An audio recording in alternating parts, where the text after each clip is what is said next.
Welcome, Board of Trustees, to the Ybor campus. Dr. Robinson has asked me to speak a little bit about the Foreverglades Snail installation here. So I'm going to begin by saying that I saw them first at Art Basel, Miami in 2012. There was a huge installation called Foreverglades by the Cracking Art Group, which is a European international art collective, and they make these huge animals.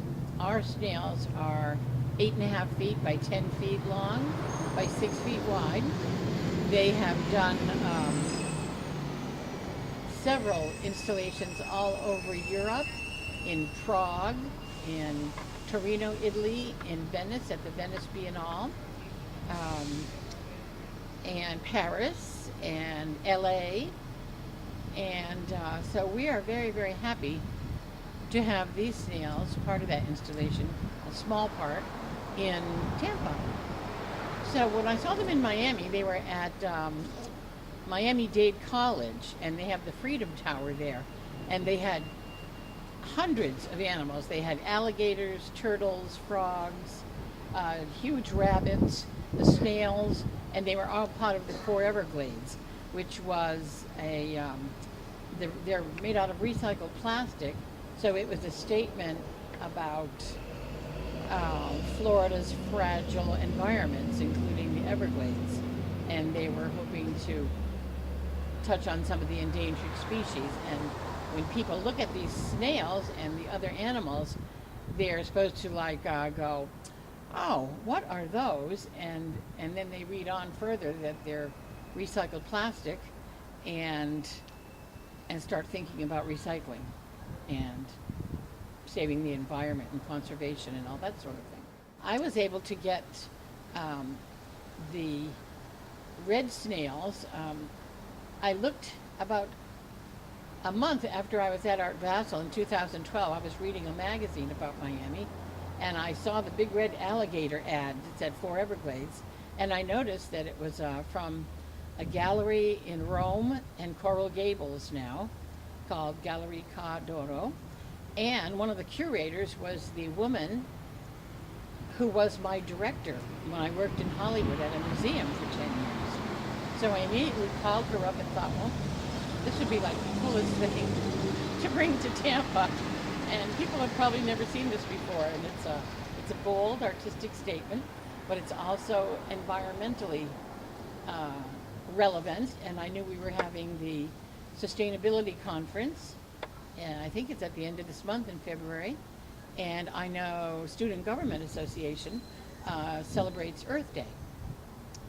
So we are able to keep these from January through April 22nd, which is Earth Day this year. I did want to say something about the title of the Cracking Art Group. William Sweetlove is the head of it all. And so it's William Sweetlove and the Cracking Art Group.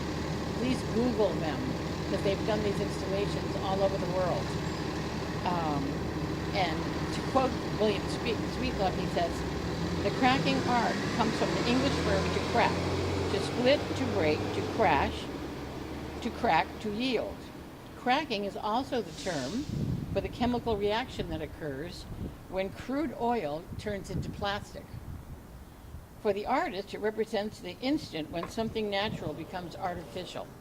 And again, Sweetlove states, "Cracking is the gap of the contemporary man struggling between primary naturalness and a future that is becoming more and more artificial." So I remembered that these, when I'm organizing the snails to come to Tampa, and I found out in November, December they were going to New York City, to Columbus Circle. And lo and behold, I saw them on CNN News when they had, around Christmas time, when they had that first big cold vortex snowstorm and freeze. You can fill them from the bottom with about 3 feet of water. And that is how they are stable, and the winds don't blow them away, and people don't try to put them in their truck and carry them away. So they froze into the at Central Park, they froze right into the snow and ice. So we had to wait a special week before they came. And then they came into Tampa on a flatbed truck, and it was just hysterical. I wanted to thank the Arts Council of Hillsborough County. I wrote this Foreverglades exhibit into my grant this year, and luckily got funded. So thank you, Arts Council. And I also want to thank all the facilities and men and women, who came out to unload the truck, to unload the snails. It was a great afternoon, and then they filled them up with water, and so I wanted to thank all those guys. They were just great.